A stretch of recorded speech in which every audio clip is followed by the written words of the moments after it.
Jai Hind. We, the cadets of 1 HP Naval Unit NCC Bilaspur, St. Bede's College, are here to discuss the causes of revolt of 1857 in Meerut.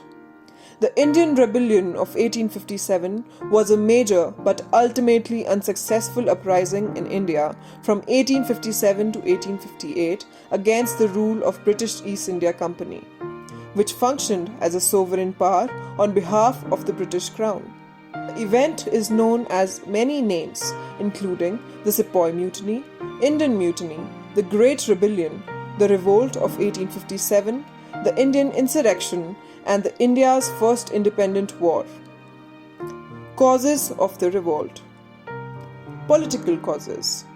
Lord Dalhousie, the Governor General of India from 1848 to 1856.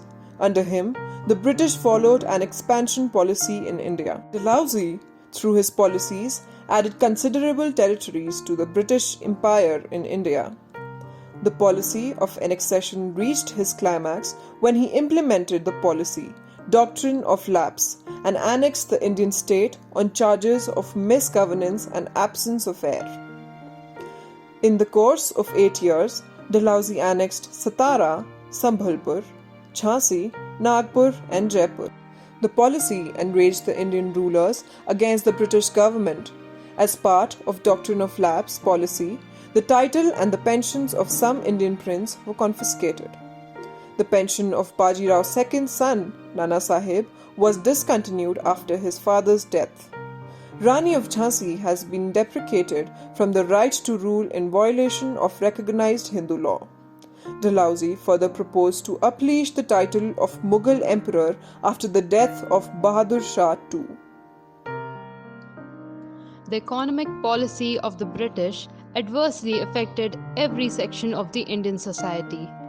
The British exploited the economic resources of India to their advantage and took away the wealth by crippling the Indian trade and industry. Under the British, India turned into a colonial economy to serve the British capitalist interest. Heavy taxation, evictions, discriminatory tariff policy against Indian products, and destruction of traditional handicrafts that hit peasants, artisans, and small zamindars.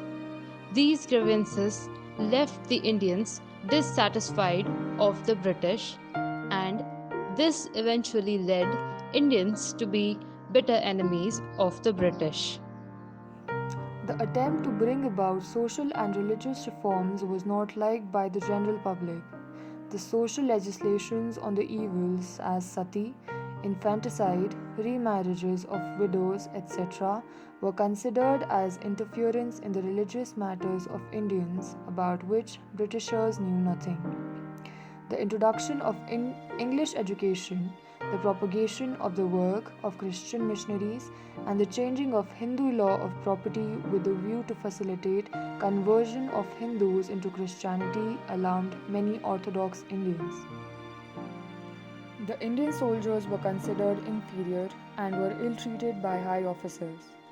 The high ranks in the army were exclusively reserved for the Englishmen, and the Indians were deliberately excluded from important positions. The immediate cause for the revolt was the introduction of the new Enfield rifle and the greased cartridge. In loading the rifle, the sepoy, before inserting the cartridge, had to bite off its top. It was believed that the grease was made out of fats of cow and pigs. This was objectionable to Hindus and Muslims alike. This humour sparked a fire of discontent against the British in the form of revolt. The first sign of unrest appeared in 1857 at Bharatpur in Bengal. The Sepoy Mangal Pandey on 29th March 1857 killed senior officer on parade and started the revolt. Course and spread of the revolt. The revolt spread in Bengal, and on 24th April 1857 about 90 men of native cavalry stationed at Meerut refused to accept the greased cartridges. 85 of them were dismissed and sentenced to imprisonment. 10th May, the revolt started at Meerut, and the mutineers, after killing some of their officials, marched towards Delhi. On 12th May, Bahadur Shah too was proclaimed the Emperor of India. The real commands were in the hand of Bakht Khan, who had led the revolt in Bareilly and brought the troops to Delhi. In Kanpur, the revolt was led by Nana Saheb, who declared himself as the Peshwa and governor of Bahadur Shah. Tatia Tope did most of the fighting. Rebels defeated gentle outside Kanpur in Lucknow. The revolt was led by Hazrat Mahal, the Begum of Awadh. She had proclaimed ensign British Kadar, the Nawab of Awadh, against the wishes of the Weightage. Henry Montgomery Lawrence was killed in Lucknow. Jhansi. After some initial vacillations, Rani Lakshmibai assumed the leadership of the mutiny after being defeated at Jhansi. She captured Gwalior with the help of Tatia Tope. Bareilly. Khan Bahadur proclaimed himself as the Nawab and let the revolt happen. The other centers of the revolt were Banaras, Allahabad, Gwalior, Nasirabad, Indore, Aligarh, and Kota. At all these places, the sepoy killed the senior officers and other Europeans, in many cases not even sparing women and children. They also released prisoners from jail and burnt land in many pieces. However, the superior Britishers' forces soon suppressed the revolt. Bahadur Shah too proved to be a weak leader. Delhi was recaptured on 20th September 1857 by John Nicholson. Bahadur Shah was arrested and deported to Rangoon, where he died in 1862.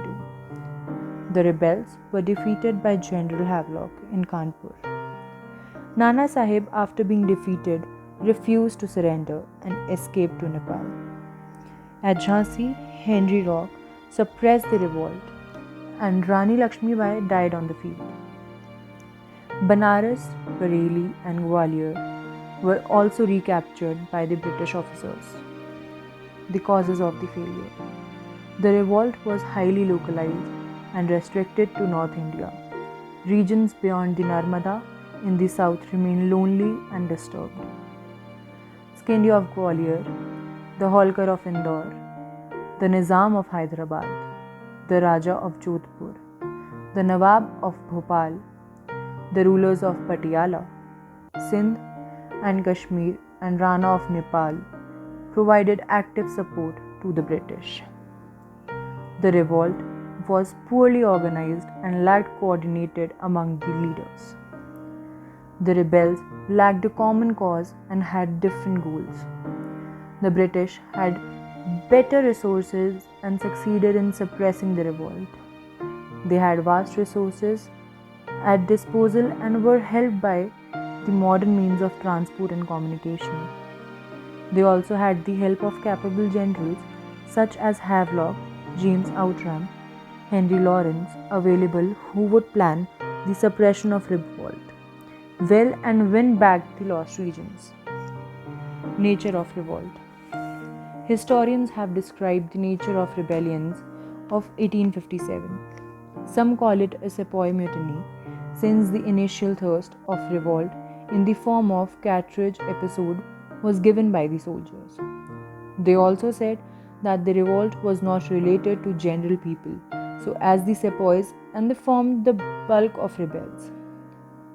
Nationalist B.D. Savarkar opined that the revolt was first war of independence. They feel that revolt sparkled of the discontent of Indians toward the foreign rules, and they fought bitterly to drive away foreigners from their homeland. According to them, the Hindus and Muslims participated equally in revolt and displayed a new bond of unity against the British. The matrix view revolt as the soldier, peasant struggle against the feudal bond, and contend that the Indian soldiers were presenting uniform and wanted to throw away feudal domination by the British. They look at the revolt as the product of the accumulated discontent of people of the foreign government. Now we will see impact of the revolt, policy change. The Queen's proclamation of November 1858 announces the policy of the British government to be followed from now on in India. It announces that the policy of territorial expansion was to be abandoned. The native rulers were assured of their territorial rights and honor if they cooperated with the British. The right of a ruler to adopt a child in the absence of a natural heir was accepted. The government regard of the native ruler was world war against the masses, hence protecting the reactionary segment of the Indian society. The policy of divide and rule was actively pursued to keep the Hindus and the Muslims divided.